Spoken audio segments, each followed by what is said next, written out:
My daughter and son-in-law insisted I wasn't her biological mother. They demanded a DNA test to seize my inheritance. But when the doctor announced the results, my son-in-law's face turned pale as a ghost, and my daughter stood frozen in silence. Did they think they could fool an old woman like me? That DNA evidence was about to shatter their greedy delusion. Thank you for being here. Before I reveal what that DNA test showed, drop a comment where are you watching from. It helps me know you're following along. Note while some details are fictionalized for storytelling, the lessons about family greed and standing firm are worth learning. When my daughter demanded a DNA test to prove I didn't deserve the inheritance her father left behind, I thought it was a cruel joke. But the look in her eyes, distant guarded, told me this was real. It was a Monday evening in October when I drove through Portland's East End toward Amanda's townhouse. The autumn air carried the scent of wood smoke and dying leaves. William had been gone for 2 years, but I still reached for his hand on long drives, still turned to share observations with an empty passenger seat. "Wish me luck," I whispered to the silence. Tyler answered the door before I could knock. He wore a pressed shirt and that practiced smile I'd never quite trusted. "Catherine," he said.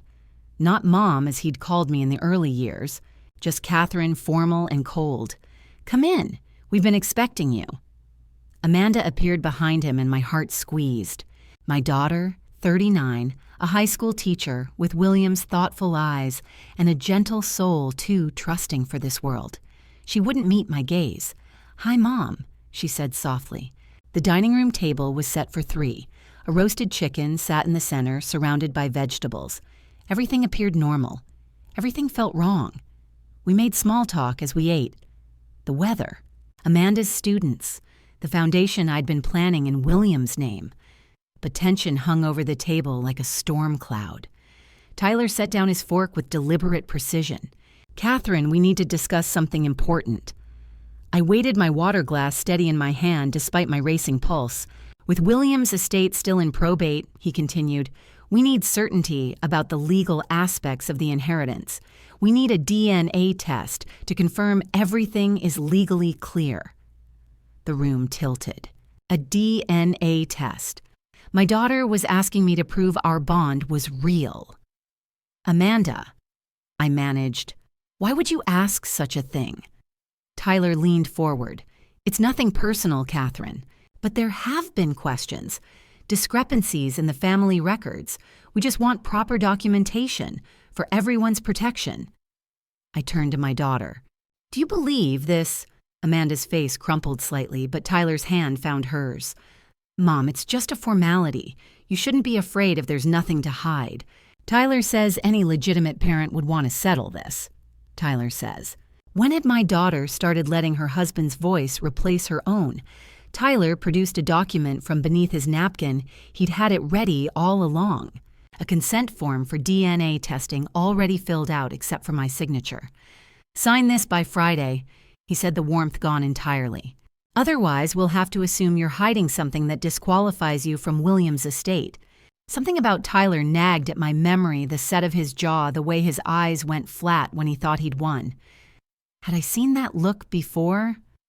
"I'll think about it," I said quietly, standing. Amanda rose. "Mom."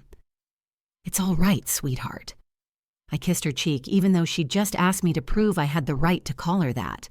I left their house that night knowing something had shattered between us. The October wind cut through my coat as I walked to my car. The consent form crumpled in my fist. But what I didn't yet know was how deep this betrayal would go, or that the answers I needed were waiting in a letter my husband had written, sealed and hidden away for exactly this moment. The house was dark when I arrived home that Monday night, just as it had been every evening for the past 2 years. The silence pressed against me as I closed the door behind me, still clutching the crumpled consent form in my hand. I didn't turn on the lights. Somehow the darkness felt appropriate. I sank onto the living room couch, the same one where William and I had spent countless evenings, reading side by side, his presence so familiar I could almost feel it now. Almost. "If they ever question her place in this family, Catherine..."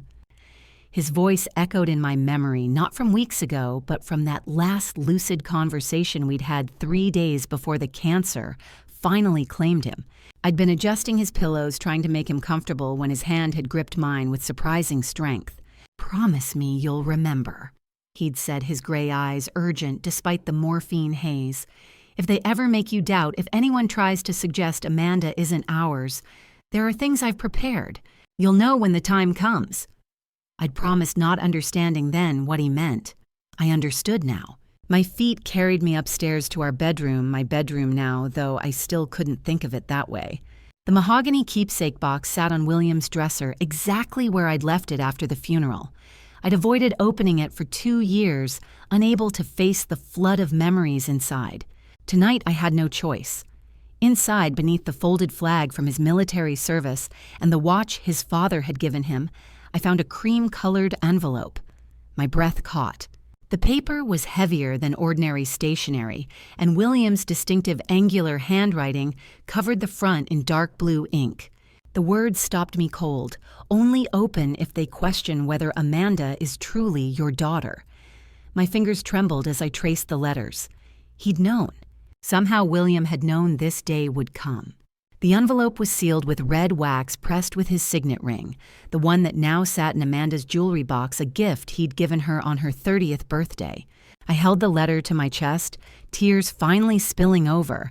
Part of me wanted to rip it open immediately to find whatever answers or comfort William had left me. But another part, the part that had loved him for 43 years, knew better. William had been methodical, careful. If he'd sealed this letter and given it such specific instructions, there was a reason. I placed it on my nightstand within reach, but unopened. Whatever wisdom he'd left me, whatever evidence or explanation lay inside, I would honor his wishes. The time would come soon enough. My phone buzzed, shattering the silence. Patricia Fleming's name glowed on the screen. I answered on the second ring. "Patricia. Catherine." Her voice was tight with an urgency I'd rarely heard from William's old law partner. "We need to talk. Tomorrow morning. There are things William left behind, things you need to see before Friday." Before I had to sign that consent form. "What things?" I asked, though I already suspected the answer. "Not over the phone.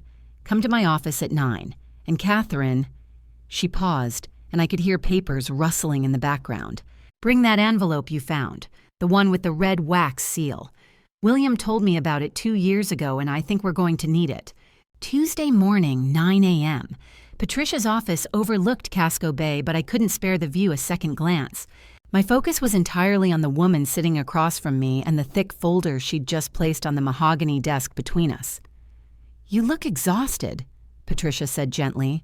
We'd known each other for over 20 years. She and William had been law school classmates before becoming partners. If anyone understood what he'd been thinking in those final months, it was her. "I didn't sleep much," I admitted, touching the envelope in my purse. "Your call last night. Patricia, what's going on?"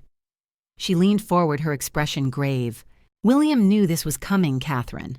Not the specifics, perhaps, but he knew someone would eventually try to attack your family. That's why he spent the last year of his life building safeguards." My stomach tightened. "Attack. It's the right word." She opened the folder, revealing pages of legal documents. "Do you remember when William revised his will 18 months ago?" I nodded slowly. He'd been so matter-of-fact about it, insisting I didn't need to bother with the details. "There's a clause buried in Article 7. Patricia continued, sliding a highlighted page toward me.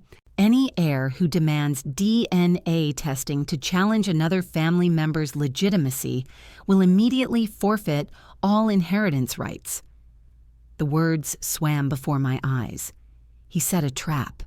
"A legal mousetrap," Patricia confirmed. "William anticipated someone might use Amanda's adoption against her, so he made that very action trigger their own disqualification. I thought of Tyler's insistence. Monday night, the consent form he'd pushed across the table with such confidence. He had no idea what he was walking into. But why? My voice barely rose above a whisper. Why would anyone do this? Patricia's jaw tightened. It's not about Amanda. It never was. William discovered something troubling about Tyler. He hired investigators to look into his background. Tyler. The name felt suddenly foreign, as if I'd never really known the man my daughter had married 5 years ago. William left a trail. Names, dates, records. He was meticulous as always. She paused, choosing her words carefully. He also left instructions for me to contact Gregory Bennett. My breath caught. Gregory Bennett, the attorney who handled Amanda's adoption. William's old friend, yes. Gregory has records from 35 years ago, every document ironclad and immediately available if anyone questions Amanda's legal status. I felt dizzy. William had thought of everything planned for a threat I hadn't even seen coming. How long had he known? How many nights had he lain awake beside me, carrying this burden alone? Patricia pulled out one more sheet, a handwritten list in William's distinctive script. My eyes skimmed the names: Private Investigator David Chen, Financial Analyst Sarah Ortiz, Gregory Bennett, Dr. James Anderson, and there, fourth from the bottom, Tyler Nash. My hand trembled as I touched the name. William investigated Tyler. For over a year, Patricia said quietly. He started not long after we revised the will. Whatever he found, it was serious enough that he built an entire legal fortress around your family. She met my eyes. The question is, what did Tyler find out, and how desperate is he? The consent form in my purse suddenly felt like a ticking bomb. Friday. Tyler wanted my signature by Friday. William had been 3 steps ahead, but was it enough? Wednesday morning arrived cold and gray, matching the knot in my stomach. I barely slept since leaving Patricia's office yesterday. The consent form Tyler had given me Monday night sat on my nightstand beside William's sealed letter, both waiting for decisions I wasn't ready to make. Then I saw Amanda's car pull into the driveway. She never came without calling first, not in 39 years. Through the kitchen window, I watched her sit motionless behind the wheel hands, gripping it even after she'd cut the engine. That look on her face, I knew it. The same one I'd worn at her age when doing something I hated, but felt I had no choice about. When she finally came to the door, there was no hug, no "Hi, Mom" in that bright voice she'd inherited from William, just a stiff nod as she stepped inside. "Coffee," I offered. "No, thank you." She clutched her purse like a shield. "I can't stay long." We stood in the entryway, my daughter and I separated by 3 feet that might as well have been the Atlantic. Amanda reached into her purse and pulled out an envelope. Official, typed on legal letterhead I didn't recognize. Not Patricia's firm. "I need you to sign this." Another consent form, more formal than the one Tyler had shown me Monday. "Tyler says this is necessary." Amanda said, her voice flat in a way that broke my heart more than tears would have. "To make the inheritance rights legally clear. He says it protects both of us from any future challenges." I looked up from the document. Tyler says, "Mom, please don't." "Do you trust Tyler?" I interrupted gently. "Or do you trust me?" For just a moment, I saw my daughter again, the little girl who'd run to me with scraped knees, the young woman who'd asked me to help pick out her wedding dress. Then the shutters came down. This isn't about trust, it's about legal protection. Legal protection from what from me? Mom. Her voice cracked slightly. "I'm sorry, I have to do this." Have to, not want to, have to. I thought of Patricia's words. It's not about Amanda, it never was. I thought of William's sealed letter upstairs. I thought of Article 7, that beautiful trap my husband had built. And I thought of my daughter standing in my entryway like a stranger delivering Tyler's demands because she believed she had no choice. I picked up a pen from the hall table. "Where do I sign?" Amanda's eyes widened. You'll do it, you're still my daughter," I said, signing my name with careful strokes, no matter what any piece of paper says. I handed her the form. Our fingers touched briefly. Hers were trembling. "Thank you," she whispered, then softer. "I'm sorry." She turned toward the door. At the threshold, she paused and glanced back, guilt and confusion, and maybe regret flickering across her face, but she didn't come back. I watched her car pull away from the window. I was losing her. Tyler's manipulation was working, pulling her away one small compromise at a time, but I wouldn't lose her without a fight. William had seen this coming. He'd prepared for it. Now it was my turn to trust him one last time. That night, sleep was impossible. After Amanda left, I'd tried lying in bed, staring at the ceiling, listening to the house settle around me. But every time I closed my eyes, I saw her face at the threshold, that flicker of guilt, before she turned away. At midnight, I gave up and went downstairs to William's old study. The laptop glowed in the darkness as I typed Gregory Bennett, Portland, Maine attorney. The results loaded slowly, blue links appearing one by one. Gregory Bennett, family law attorney. 40 years of practice. Retired 5 years ago. A professional headshot showed a man in his mid-60s with kind eyes and silver hair, older now than the last time I'd seen him, but still recognizable. Gregory Bennett specializes in adoption law and family mediation. My finger hovered over the mouse. Adoption law, of course. That's how William had known him. The memory surfaced unbidden, sharp and painful even after 35 years. Christine had been so sick by then, ovarian cancer stage 4. She'd called William on a Tuesday afternoon, her voice barely a whisper over the phone. I'd only met her a handful of times, one of William's childhood friends who'd moved away after college. But I remembered her daughter Amanda, 4 years old, with William's eyes and Christine's smile. "I need to know she'll be loved," Christine had said. William held the phone so I could hear, not just cared for, loved. We'd said yes before she even finished asking. Gregory had handled everything: the emergency custody transfer, the paperwork, the legal filings that would make Amanda ours. He'd been William's college roommate, someone we could trust to move quickly and quietly. 3 weeks later, Christine was gone and Amanda was sleeping in the room we'd hastily converted into a nursery for a 4-year-old who'd just lost her mother. I blinked, pulling myself back to the present. The laptop screen had dimmed. I touched the mouse, bringing it back to life.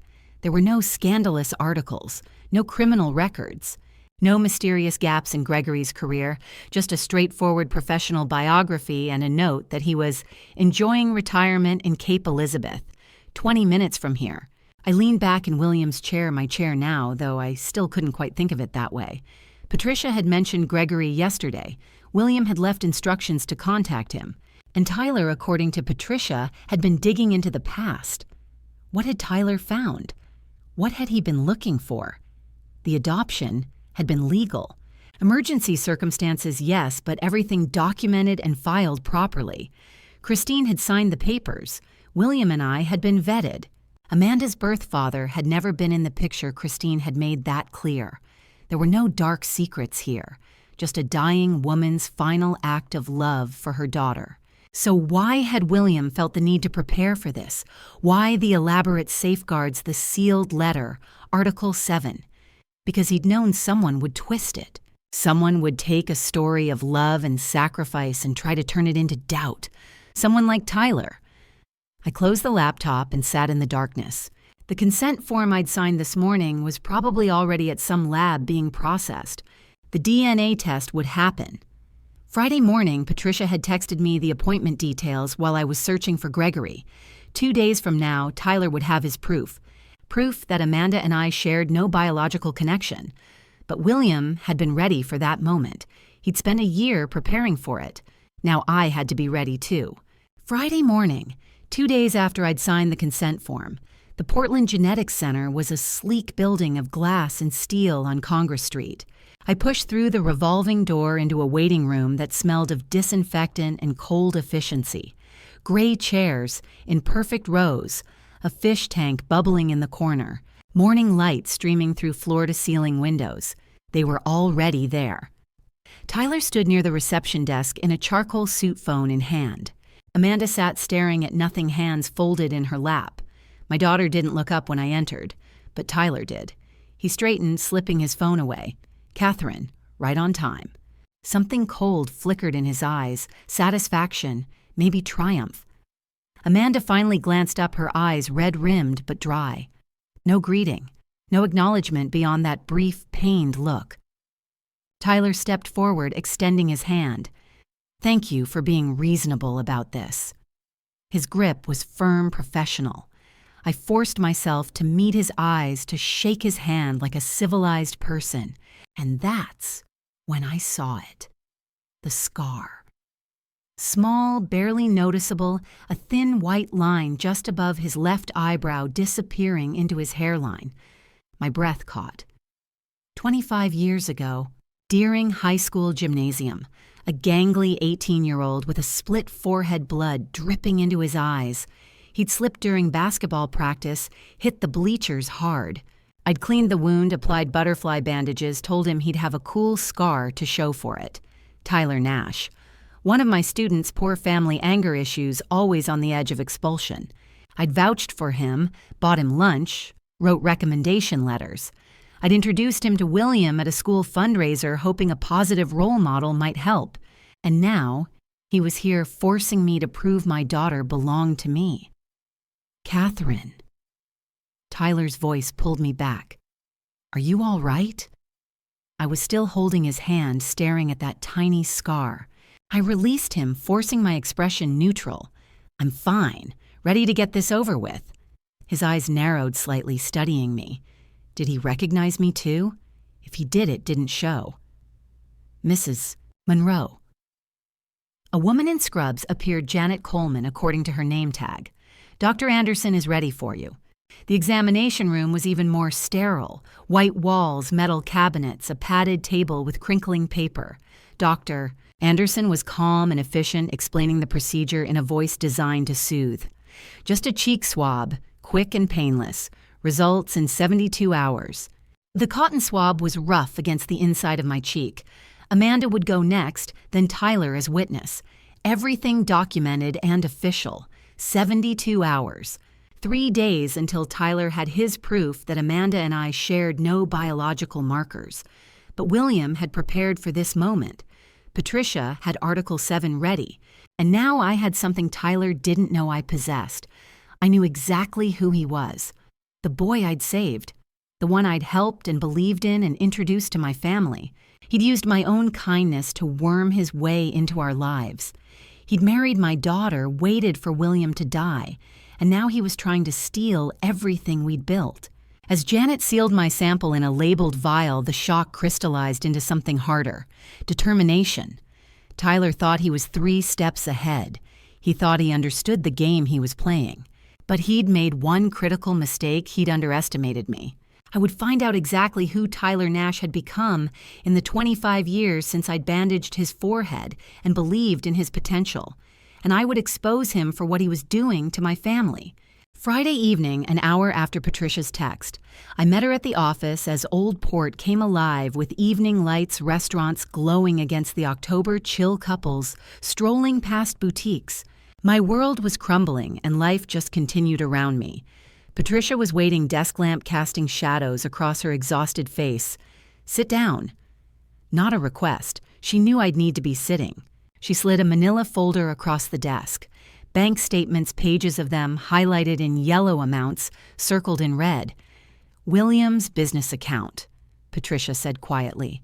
Tyler had signature authority as of 2 years ago. William added him after the wedding for succession planning. My stomach dropped. What did he do? Over the last 8 months of William's life, Tyler made systematic withdrawals. 5,000 here, 7,000 there, always with plausible vendor names properly documented. She pulled out another sheet. Except the vendors don't exist. The room tilted. I gripped the desk. $95,000, Patricia said. Gone. Funneled into a secondary account we only discovered because William left notes in a separate ledger one Tyler didn't know about. William knew. He discovered it 6 months before he died. And instead of confronting Tyler, he did something brilliant. Patricia's jaw tightened. He let it continue. What? He documented everything. Every false invoice, every forged signature, every transfer. He built an airtight case while he was dying. She tapped the folder. He made sure the evidence would speak for him. I stared at the statement, seeing William's methodical mind at work even as cancer ravaged him. Planning, preparing, protecting us. Does Amanda know? The question escaped before I could stop it. Patricia's expression softened with something like pity. That's what we need to find out. The implications hit like a physical blow. Victim or accomplice, had Tyler hidden this, or had Amanda watched him steal from her dying father and said nothing? I thought of Wednesday morning. Amanda in my entryway, guilt in her eyes when she glanced back. "I'm sorry, I have to do this." Had she meant more than just the DNA test? "There's more," Patricia said, pulling out a handwritten note in William's script. "The secondary account isn't in Tyler's name alone. There's a co-signer, Brenda Nash." Brenda? Tyler's mother. Patricia's lips pressed thin. Which means this wasn't opportunistic theft. It was planned, possibly from the beginning. The room felt too small. Tyler hadn't just married into our family, he'd infiltrated it. With his mother as accomplice, he'd waited for William to be at his weakest and systematically stolen nearly $100,000. And I'd helped him. I'd been the school nurse who'd vouched for him, believed in him, introduced him to William. "What do we do?" I asked. "We wait." Patricia closed the folder. "The DNA results will be ready Monday morning. When Tyler thinks he has proof that Amanda isn't legally entitled to William's estate, he'll make his move. That's when we show him everything, Article 7, the theft evidence, all of it." She met my eyes. "William built a trap, Catherine. Now we just let Tyler walk into it." I nodded, hands still shaking. 3 more days. 3 days until the DNA results confirmed what we all already knew, that Amanda and I shared no biological connection. But biology didn't matter. William had made sure of that. The truth about Amanda's adoption, about Tyler's theft, about William's meticulous preparation would all come out at once, and there would be nowhere left for anyone to hide. Monday morning, week 2, 72 hours after the test. The conference room felt smaller than it had last Friday. Same white walls, same metal table. But now the air was thick with tension. We gathered like opposing armies, Tyler and Amanda on one side, Patricia and me on the other. Dr. Anderson sat at the head, a manila envelope before him.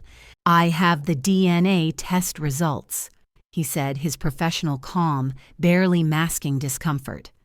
Tyler leaned forward. Amanda sat perfectly still, eyes fixed on nothing. Dr. Anderson opened the envelope. "The analysis is conclusive. Catherine Monroe and Amanda Harper share no biological markers. There is 0 probability of a maternal relationship." Tyler's face transformed into something uglier triumph. "I knew it."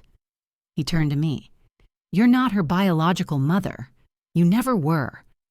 Amanda made a small sound like air being punched from her lungs. "Mom." I stood slowly, feeling calmer than I had in days. "I know, sweetheart. I've always known." "You what?" Tyler's triumph faltered. I turned to face him fully. "And I also know who you are, Tyler." His eyes narrowed. "What are you talking about?" "The scar above your eye. You got it 25 years ago at Deering High School. Basketball practice, gymnasium floor bleachers." My voice was steady, clinical. "You were 18. I was the school nurse who bandaged you up." The color drained from his face. "You were a senior with anger issues, a poor family that couldn't afford college. I vouched for you when teachers wanted you expelled. I wrote recommendation letters. I helped you get financial aid." I paused. "And when you graduated, I introduced you to my husband." Amanda's head swiveled to Tyler, horror dawning. "William gave you a job at his construction company. Part-time while you attended community college on that scholarship I helped you get. He mentored you for 4 years, Tyler. Paid for your textbooks when your aid fell short. You worked for us from age 19 to 23. Tyler's jaw clenched. "That was a long time ago." "It was, so tell me, when did you start planning this? When you randomly met Amanda at that reunion 5 years ago, or had you been tracking our family longer? You're insane." "Am I?" I pulled out my phone, showed him the photo Patricia had found, his old employee file. "You had access to our home, our finances, our lives. Then you disappeared. Said you were moving to Boston for law school. I did move to Boston, and came back engaged to my daughter." I met his eyes. "What are the odds?" The room went silent. Amanda stood abruptly, chair scraping. "Tyler." Her voice shook. "Tell me she's lying. Tell me you didn't know her before we met." Tyler opened his mouth, closed it. For the first time, he looked genuinely rattled. "We met at the reunion, Amanda. You know that. But you knew who I was before then." Amanda's voice rose. "You knew she was my mother. You knew about my father." She pressed a hand to her mouth. "Did you marry me to get to my family?" "That's ridiculous. I love you. Do you—" Patricia's voice cut like a blade, "because the evidence suggests otherwise." Tyler spun toward her. "What evidence?" "This is speculation from a grieving widow." "Before you say another word, Mr. Nash." Patricia interrupted her tone. "Arctic. William left something behind, recorded 5 years ago, not long after your engagement." She placed a flash drive on the table. "A video testimony, explaining everything." Tyler's face went white. Amanda stared at the flash drive like it was a bomb. "What do you mean, explaining everything?" "William knew," I said quietly, looking at my daughter. "He knew who Tyler really was, what he was planning, and he prepared for this exact moment." "That's impossible," Tyler said, but his voice cracked. "He couldn't have what Patricia asked. Recognized you, investigated you, documented everything." She picked up the flash drive. "William spent the last year of his life building a case against you, Mr. Nash. Every piece of evidence, every theft, every lie, all recorded." Tyler opened his mouth to deny it, but no words came. Amanda was crying now, silent tears streaming down her face as she looked between her husband and her mother. "What theft? What are you talking about?" Patricia's expression was grim. "That's what the video will show us." Before William's video plays, comment 1 if you're still with me. Quick note, this story includes dramatized elements for educational storytelling. If that's not your preference, feel free to pause here. But if you want to see what William recorded for Tyler, stay close. Immediately following the revelation, Patricia connected her laptop to the wall-mounted screen. The room fell silent. William's face filled the screen. He looked thinner, the cancer had already begun its work, but his eyes were sharp, clear, filled with determination. He wore the blue shirt I'd bought him for his birthday.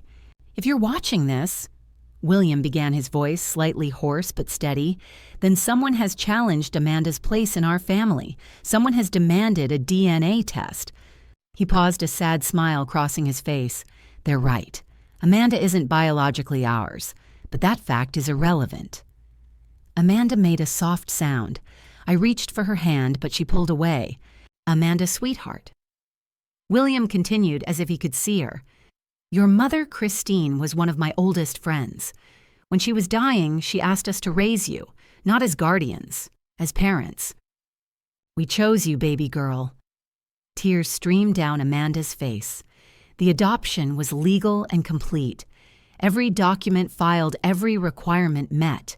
"You are our daughter in the eyes of the law. No DNA test will ever change that." His expression hardened. "But I knew someday someone might try to use your adoption as a weapon." William leaned closer to the camera. "Tyler Nash, I know it's you watching this." Tyler went rigid. "Did you think I wouldn't recognize you, the boy Catherine saved at Deering High, the one I mentored for 4 years?" William's voice was gentle, almost pitying. "I knew the moment you showed up at that reunion. I knew exactly who you were and what you were planning." "This is insane," Tyler muttered. "I hired investigators, Tyler. I documented everything. Your chance meeting with Amanda, except you'd been watching our family for years, waiting for the right opportunity." William's jaw tightened. "And then 6 months before I died, you started stealing from me." Amanda's head whipped toward Tyler. "What, $95,000 over 8 months? Small withdrawals, fake vendors, forged signatures." William's voice was cold now. "You thought I was too sick to notice, but I documented every theft, every lie, every manipulation." Tyler stood abruptly. "You can't prove—" "Sit down," Patricia said sharply.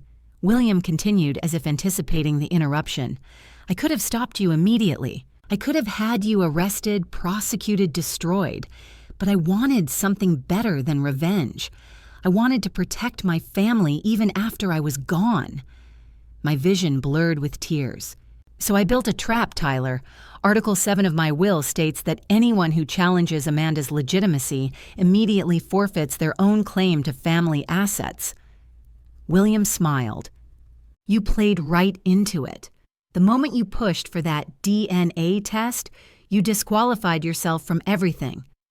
Tyler's face went from white to gray. Catherine.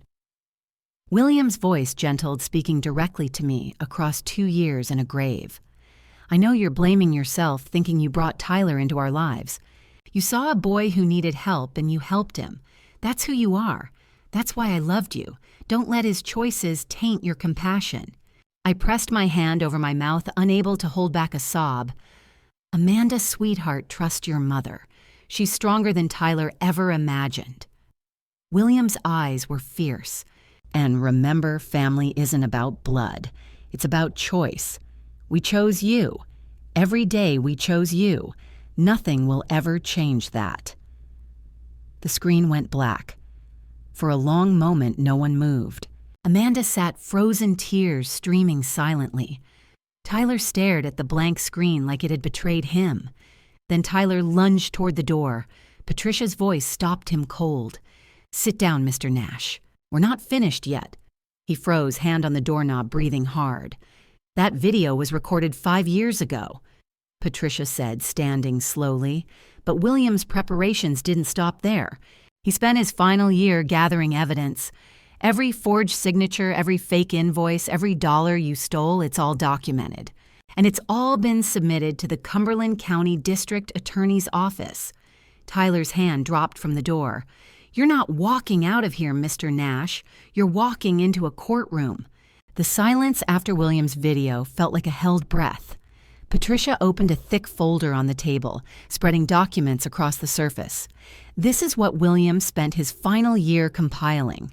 Bank statements, forged signatures, fake vendor invoices, $95,000 stolen systematically over 8 months while he was dying. She slid a highlighted page toward Tyler. Under Article 7, anyone who challenges Amanda's legitimacy forfeits all inheritance rights. You did that Friday. Her voice was clinical. But the theft is criminal. The district attorney received this file 3 days ago. Tyler's breathing went shallow. You're facing multiple felony counts, Mr. Nash. Forgery, embezzlement, theft by deception. He set me up. Tyler exploded, slamming his fist on the table. This whole thing was a trap. He deliberately let me. He gave you the rope to hang yourself, Patricia corrected coldly. And you did. Amanda stood abruptly. Tyler. Her voice shook. Is it true, all of it? Amanda, listen. Did you steal from my father while he was dying? Silence, then barely audible. Yes. Amanda's face crumpled. But when she spoke, her voice was steadier than I'd heard in days. I saw you. Everyone turned to her. 3 weeks ago, I saw you transfer $5,000 from our joint account to one I didn't recognize. You said it was a business investment. Tears streamed down her face. I wanted to believe you, so I didn't ask questions. I didn't want to know. My heart broke for her. I'm so sorry, Mom, she whispered, looking at me. I should have said something. I should have trusted you instead of him. The conference room door opened. 2 uniformed officers stepped inside. Tyler Nash. Tyler backed away from the table. This is insane. Mr. Nash, you're under arrest for embezzlement and forgery. The officer moved forward with handcuffs. You have the right to remain silent. She's not even her real mother, Tyler shouted, pointing at me as the officer cuffed his wrists. The DNA test proves that Amanda's not her biological daughter. The officer paused, glancing at Patricia. The adoption was legal, Patricia said calmly. Every document filed 35 years ago. Amanda is Catherine's daughter in every legal sense. But not biological. Tyler was being pulled toward the door, fighting against the officers. Blood is all that matters. She's nothing to her.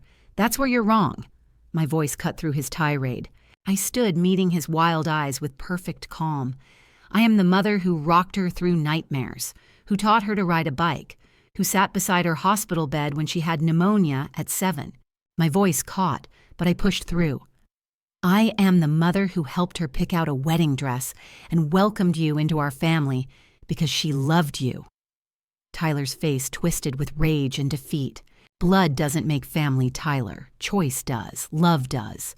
I stepped closer. I am Amanda's mother because I chose to be, every single day for 35 years. The officers pulled him toward the door. He was still shouting, but the words had lost their power. The door closed behind him with a heavy click. For a moment, the four of us, Amanda, Patricia, Dr. Anderson, and I, stood in suddenly quiet room. Then Amanda turned to me, face streaked with tears. "Mom." Her voice broke. "I'm so sorry. I should have trusted you. I should have—" She couldn't finish. She just stood there, arms wrapped around herself, looking more lost than I'd seen her since she was 4 years old, and Christine had just died. I opened my arms, and my daughter, blood or no blood, finally came home. Patricia and Dr. Anderson quietly left the room. The door closed with a soft click, and suddenly it was just the two of us, mother and daughter, in a conference room that had witnessed so much pain. Amanda stood frozen in my arms for a moment, then her entire body seemed to collapse.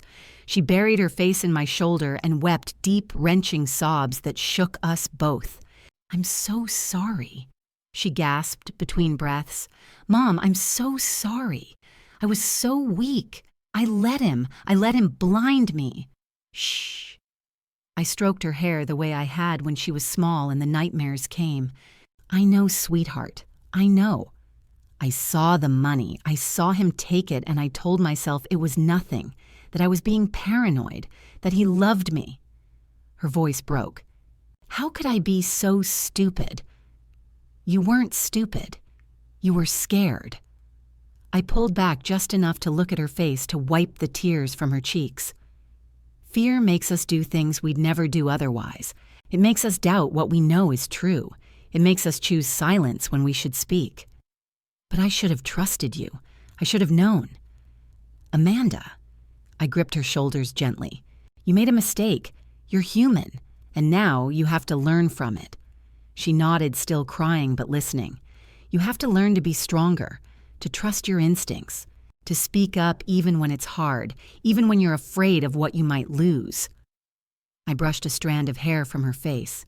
"And I'll be here to teach you. That's what mothers do." Fresh tears spilled over. "I don't deserve—" "Stop." My voice was firm now. "You are my daughter. You always have been. One mistake doesn't change that.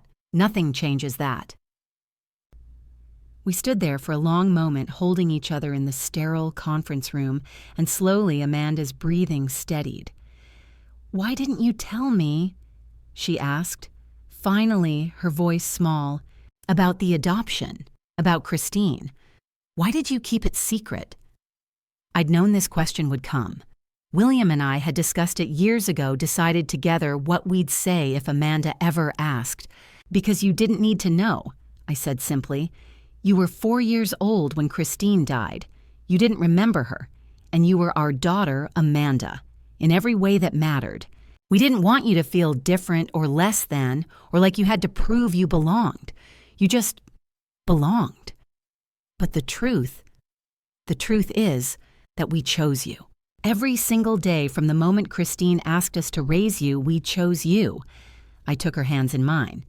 Not because paperwork said we had to, not because it was convenient, but because we loved you. Because you were ours.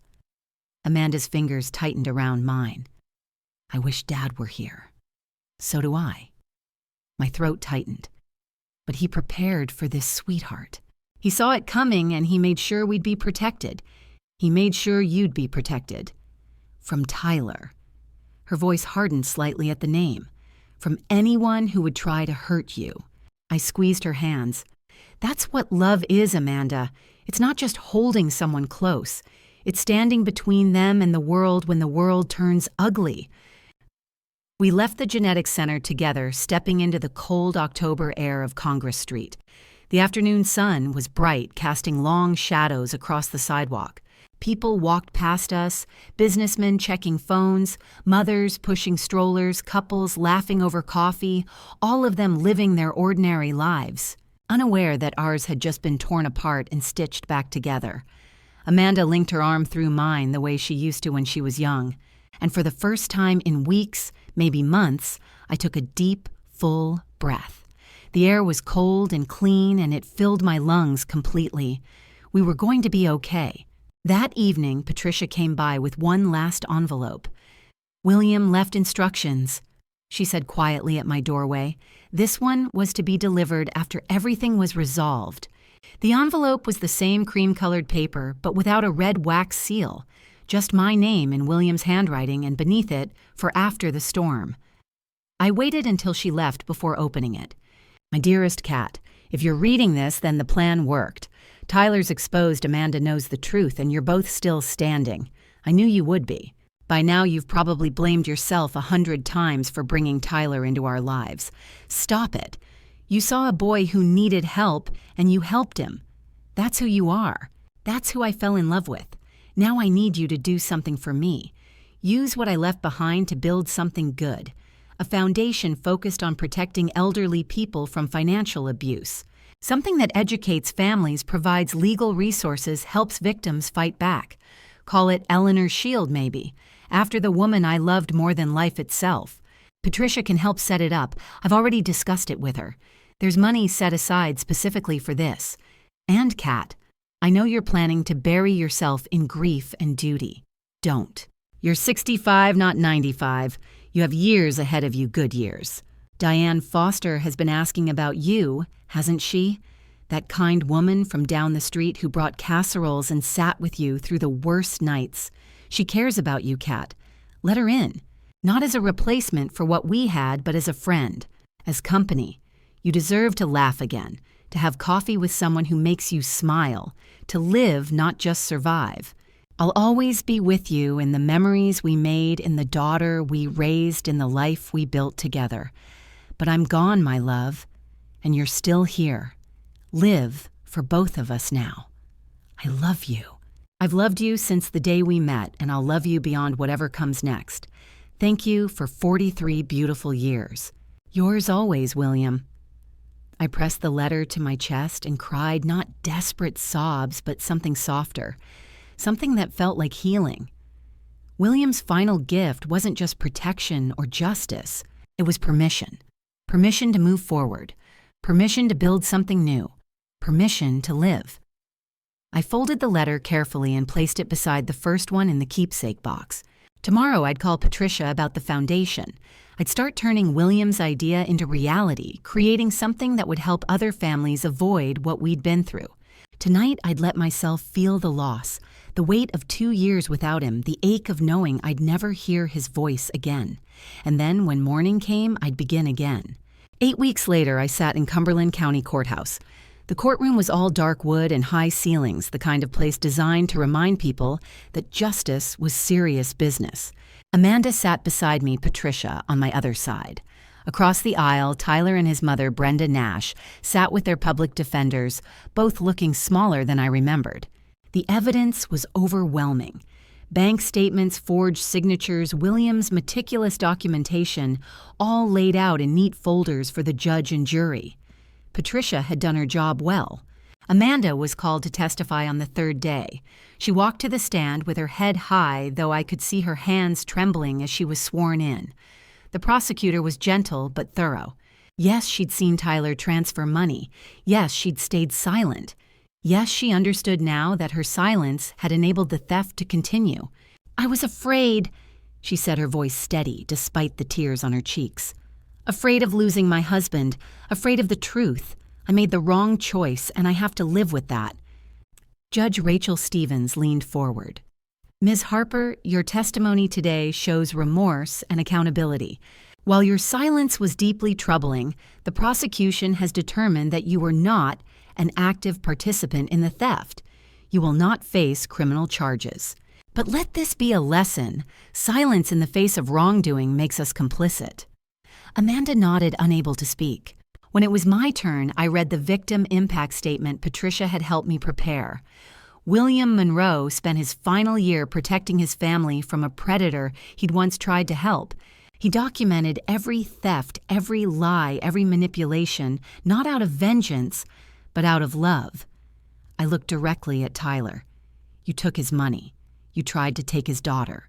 But you couldn't take what really mattered, the family we built on choice, and love, not blood and greed. Tyler stared at the table, jaw clenched. My daughter and I are stronger because of what you put us through, I continued. And we'll spend the rest of our lives making sure other families don't suffer what we did. The verdict came swiftly, guilty on all counts for both Tyler and Brenda. Judge Stevens didn't hesitate at sentencing. Mr. Nash, you exploited a relationship built on trust and kindness. You stole from a dying man who'd once been your mentor. This court sentences you to 9 years in state prison. Tyler's face went white. Mrs. Nash, as co-conspirator and co-signer on the fraudulent account you enabled and profited from your son's crimes. 5 years in state prison. Brenda made a small sound but said nothing. The bailiff led them both away. Tyler didn't look back. Brenda did just once, her eyes meeting mine across the courtroom. I saw no remorse there, just anger that she'd been caught. Outside, the November air was cold and sharp. Amanda slipped her hand into mine, something she hadn't done since she was a little girl. "Mom," she said quietly, "can we go home now?" I looked at my daughter. The past 8 weeks had aged her in some ways, matured her in others. The guilt still lived in her eyes, but so did something new, strength. The kind that comes from facing your mistakes and choosing to be better. "Yes, sweetheart," I said, squeezing her hand. "Let's go home." 1 year later, on a crisp October morning, I stood before a building on Congress Street. The storefront windows gleamed in the autumn sunlight, freshly painted letters spelling out William's Legacy Foundation, protecting families, honoring choice. Not Eleanor's shield, as William had suggested. Amanda and I had talked about it for weeks, and we'd both agreed this wasn't about memorializing me. It was about continuing what William had started, protecting families from predators like Tyler. Inside, the small office buzzed with quiet activity. Patricia was reviewing intake forms with a new paralegal. Volunteers arranged informational brochures on tables. A banner stretched across the back wall. Family isn't blood, it's choice. Amanda stood near the front greeting guests as they arrived.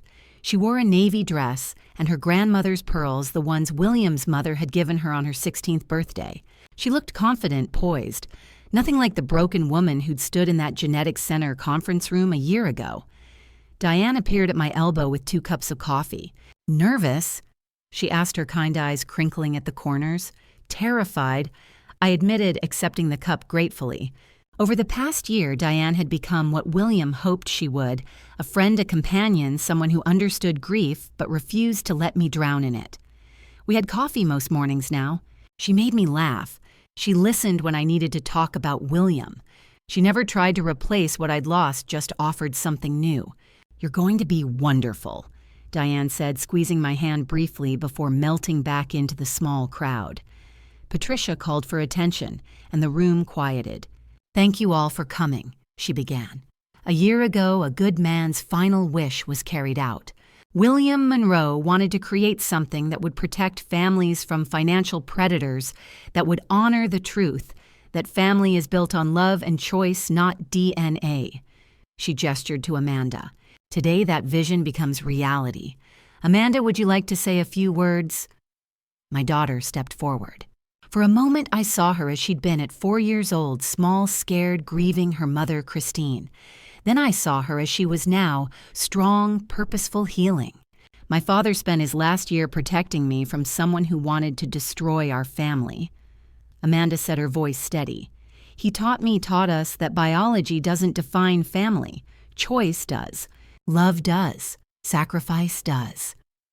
She looked at me, and I saw tears in her eyes, but also pride.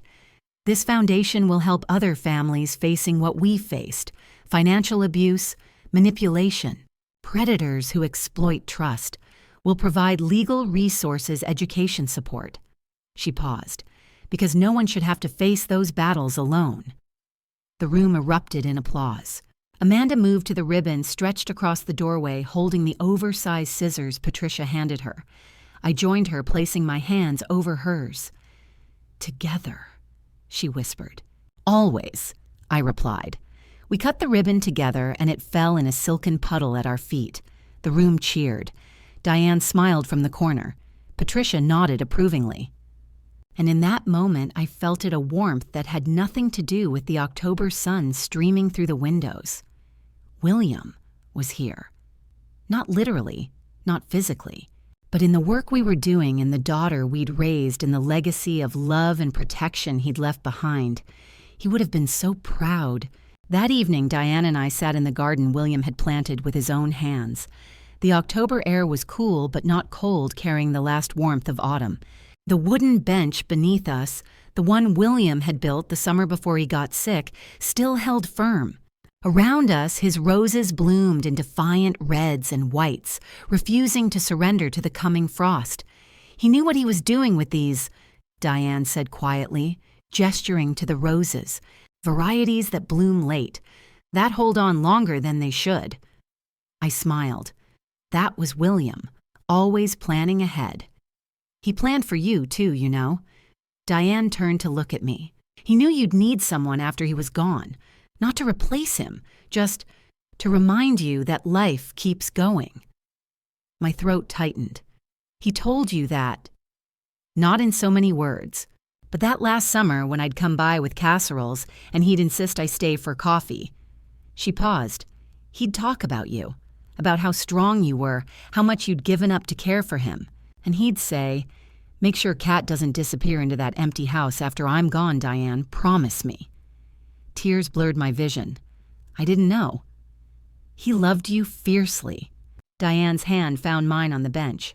And he wanted you to be happy, not just surviving. Happy.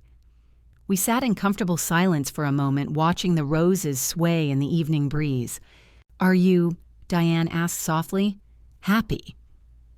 I considered the question. A year ago, even 6 months ago, I wouldn't have known how to answer. But now, sitting in William's garden with the foundation launched and Amanda healing and this kind woman beside me asking if I was happy, I'm getting there, I said honestly. Some days are harder than others, but yes, I think I'm getting there. Diane squeezed my hand gently. That's all anyone can ask. The back door opened and Amanda appeared with a tray bearing 3 mugs of tea and a plate of cookies. She'd changed out of her navy dress into jeans and an oversized sweater, William's old fisherman's knit that she'd claimed after he died. "I made tea," she announced, setting the tray on the small garden table. "And I was thinking, Diane, would you like to stay for dinner? I'm making Dad's famous chili. Well, attempting to make it. I found his recipe card." Diane glanced at me, a question in her eyes. "Please stay," I said, meaning it. "We'd love to have you." "I'd like that very much." Amanda poured the tea, and the 3 of us sat together as the October sun sank lower, painting the garden in shades of gold and amber.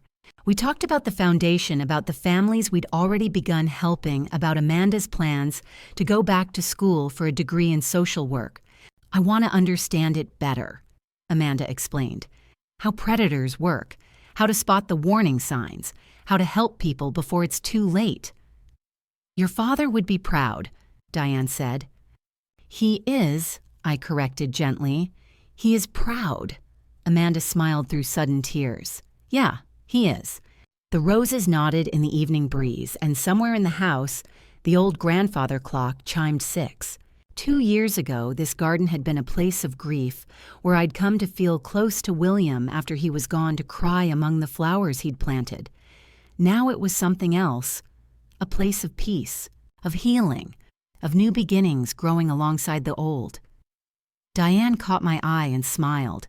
Amanda reached over and squeezed my hand, and in that moment, surrounded by William's roses and the 2 women who'd helped me find my way back to life, I felt it, true peace. Not the absence of pain, but the presence of hope. We were going to be okay, all of us. We already were. As I watched the sun set over Portland that evening, I thought about everything we'd been through. 2 years since William died. 18 months since that terrible Monday dinner when Tyler had demanded a DNA test, 1 year since the trial. And here I was sitting in the garden my husband had planted with my daughter and a friend who'd become family, watching the October light turn everything gold. William had been right about so many things. He'd known Tyler would come. He'd known Amanda would need protecting. He'd known I'd blame myself, retreat into grief, forget that life was meant to be lived. And he'd prepared for all of it. Not just with legal traps and documented evidence, but with something more important, a reminder of what truly mattered. Blood doesn't make family. Choice does. I'd told Tyler those words in that conference room, my voice steady despite the fury in my chest. I'd meant them then, but it was only now, watching Amanda laugh with Diane over some shared joke, that I truly understood their weight. Amanda wasn't my biological daughter. We shared no DNA, no genetic markers, nothing a laboratory could measure. But she was mine in every way that counted. I'd chosen her at 4 years old when Christine had asked William and me to raise her. I'd chosen her every morning when I made her breakfast, every night when I tucked her in every parent-teacher conference and scraped knee and heartbreak.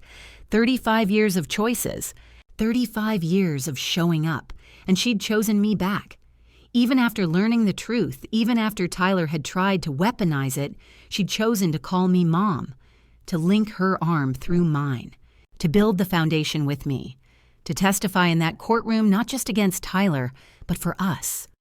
That was what Tyler had never understood. He'd grasped biology, but missed the point entirely. He'd thought exposing Amanda's adoption would shatter our family.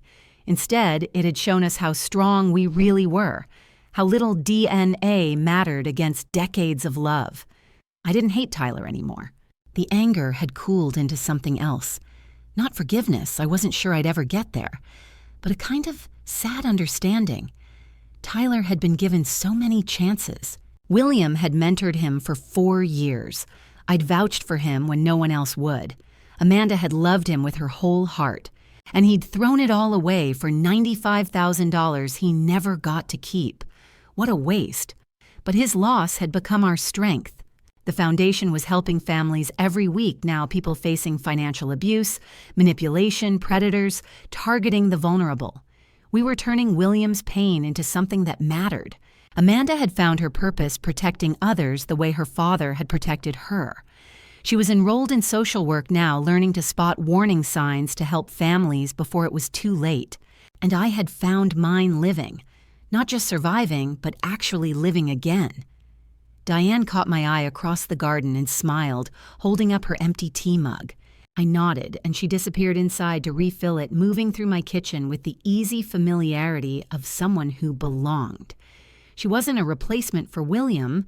No one could be. But she was a reminder that love comes in many forms, that companionship and laughter and Tuesday morning coffee are their own kind of gift. That choosing to let someone in, even when it's scary, that's its own kind of courage. The October light was fading now, turning the roses gold and amber. I remembered William's hands planting them, how he'd chosen varieties that would bloom late, hold on past the first frost. Always planning ahead, I murmured. "What's that, Mom?" Amanda called from the doorway. "Nothing, sweetheart. Just talking to your father." She smiled understanding. "Tell him the foundation helped 3 new families this week. He knows," I said softly. "He's proud." Amanda's eyes filled with tears, but she was smiling. "Yeah, he is." Diane returned with fresh tea, and Amanda went inside to start the chili, and I sat alone in the garden as the sun slipped below the horizon. My family, chosen, built, earned through struggle and sacrifice, and the courage to keep showing up even when it hurt. William's voice echoed in my memory. "Live for both of us now. I'm trying, my love." Every single day, and in that golden October evening, surrounded by roses that refused to surrender, and people who'd chosen to stay, I finally understood what he'd meant. Love isn't biology. It isn't DNA or blood or genetic markers on a laboratory report. Love is presence. Love is showing up every single day and making the choice to stay, to fight, to build something together, even when the world tries to tear it apart. That's what makes a family. It always has been. Looking back on everything we endured, I want to share what I learned, not just as Catherine Monroe, but as someone who survived what many of you watching family drama stories might be facing right now. Don't be like me. Don't wait until a crisis forces you to see the truth. I ignored warning signs because I wanted to believe the best in people. That kindness nearly destroyed my family. God gave us instincts for a reason, trust them. When someone's behavior doesn't match their words, believe the behavior. The lesson I learned: family isn't defined by blood or DNA tests. It's built through daily choices, sacrifices, and the courage to stand firm when others try to tear you apart. God blessed me with Amanda not through biology, but through love. That's the family He intended for us. Like many grandma stories you hear, mine taught me that protecting your loved ones sometimes means preparing for battles you hope never come. William understood this. He trusted God's timing and built safeguards that saved us when I couldn't save myself. That's wisdom I wish I'd embraced sooner. These family drama stories we share aren't just entertainment. They're warnings, lessons, mirrors reflecting our own struggles. And grandma stories like mine remind you age brings clarity, but don't wait for tragedy to find it. God walked with us through every dark moment. When I thought I'd lost everything, He showed me what remained. When Amanda stumbled, He caught her. When Tyler's greed threatened to destroy us, God's justice prevailed. If you found meaning in our journey, I'd be grateful if you'd take a moment to leave a thoughtful comment below. Share what resonated with you. Consider subscribing if these grandma stories speak to your heart, and pass this along to anyone navigating their own family drama stories. Your engagement helps others find the guidance they need. May God bless your family with the strength to choose love over blood and wisdom over silence.